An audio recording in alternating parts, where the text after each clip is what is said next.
What's Valve's take on piracy? Piracy to us, so we don't really worry about piracy. When we think, when you look at the top 10 issues on our list at any given point in time, piracy is almost never, something that's on that list. And the reason that we think that we don't have issues with piracy is that there's misconceptions in the industry about what piracy is, right?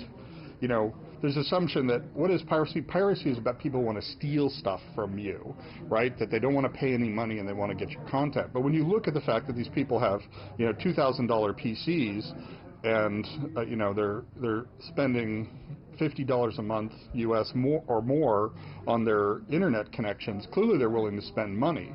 So from our point of view, what we saw more and more is that piracy is the result of bad service on the part of game companies.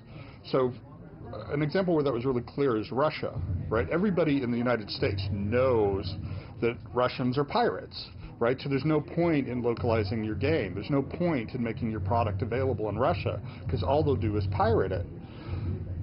When the reality is that the pirates in Russia were actually doing a much better job than the games companies themselves in localizing the product and making it available.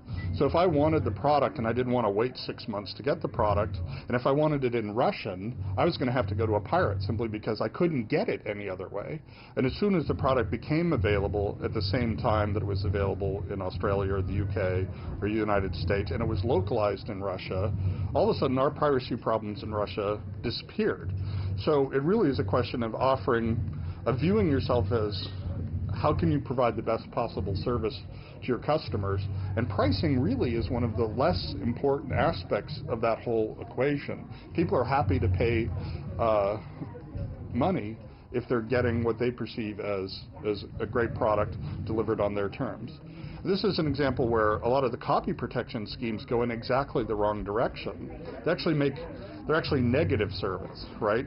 Suddenly I don't know if this product, as a customer, what I want is, I want my content on any device at any point in time with a lot of security, right? I don't want to have to worry when I buy a new PC that I won't be able to play a game that I've paid for.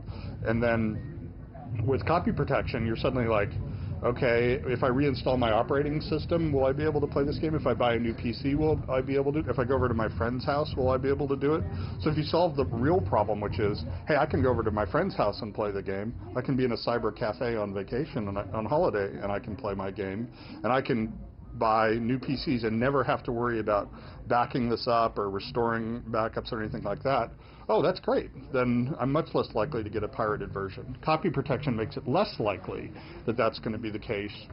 And higher service platforms like Steam or other ones that are coming out make you more confident. So when you attack the problem that way, by improving the service component of the experience rather than through copy protection, which reduces the service component, copy protection is actually going to increase. I mean, there's anecdotal evidence that this is the case, that copy protection actually increases rather than decreases the piracy of games. So, like I say, by focusing on the customer and doing useful things for the customer, piracy really becomes sort of a non-issue for us.